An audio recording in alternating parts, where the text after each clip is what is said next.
Hey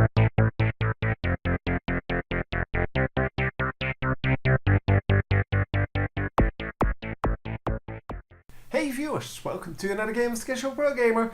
This is game number 2 of the best of 3 between PoYo as the Terran in the bottom left and what I believe is Cytoplasm in the top right as the Zerg player. It will be in the title, so you will not be as confused as I am, because I obviously cannot make anything out of these L's and I's.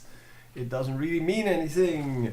Anyhow, we have kind of a well, Zerg versus Terran thing going here. Not just here, but also in the previous match.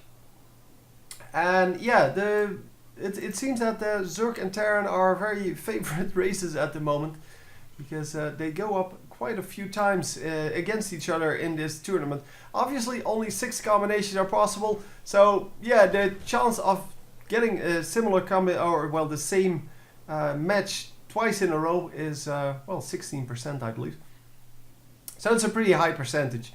Anyway, we are going to just fast forward a little bit through this early game, because all they're going to do is produce the workers, produce some overlords, produce some supply depots, expand of course, and yeah, build a wall off over here with a command center and a barracks. Well, there is a scout coming out. That is actually pretty significant. It's going to see what's going on, and it's not going to escape the base. It's going to have to stay here until the first Marine comes out, but it's going to harass as much as possible, drawing a second SCV off the line just to deal with that. And it's going to scout everything that's going on. It's going to see this early refinery and going to know what is up. Obviously, they know far more than I do what that means, but I'm assuming that means an early factory. And yeah, indeed, 3 workers on that. And once this supply depot transforms, he is going to, I think, build that that factory. Obviously, he wants to get rid of this drone first. The drone, some nice juking, and the drone actually makes it out.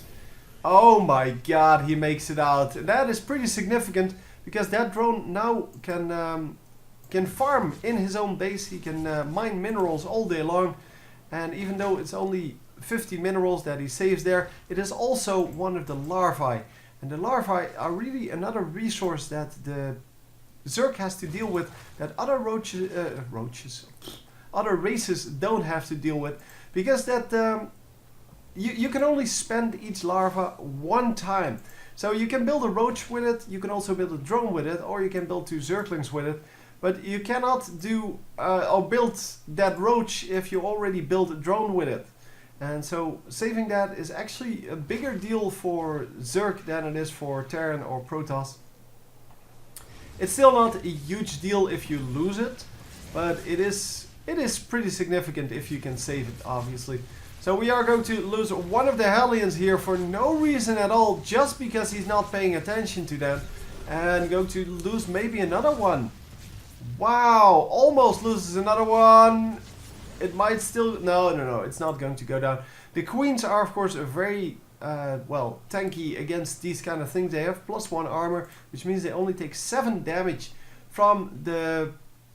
Because they're not light units. They're, yeah, they're just normal units. They're not armored either, but they do take only the 8 damage, and then -1 because they have 1 armor.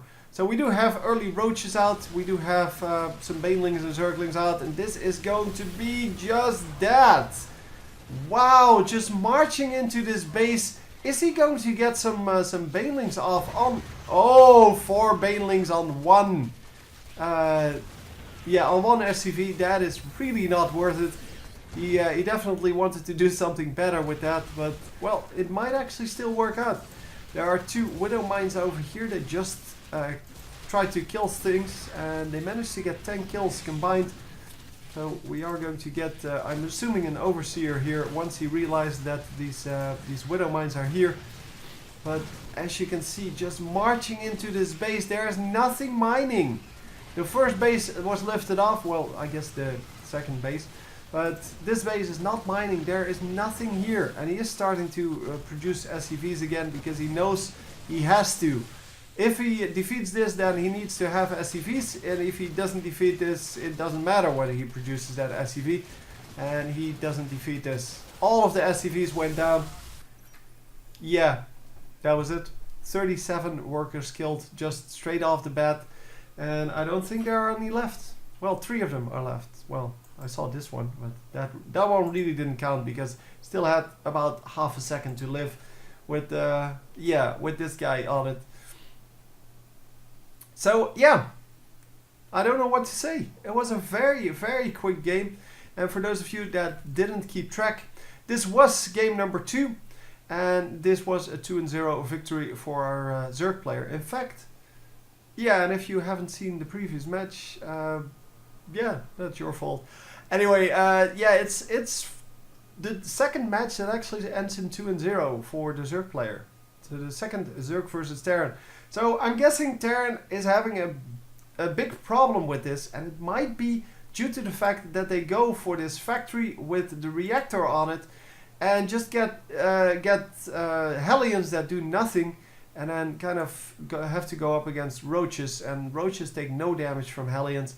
Also, it prevents the Hellions from doing anything, and they kind of are screwed because of that. Because if you can't defeat the Roaches, yeah, what are you going to do against a big Roach army?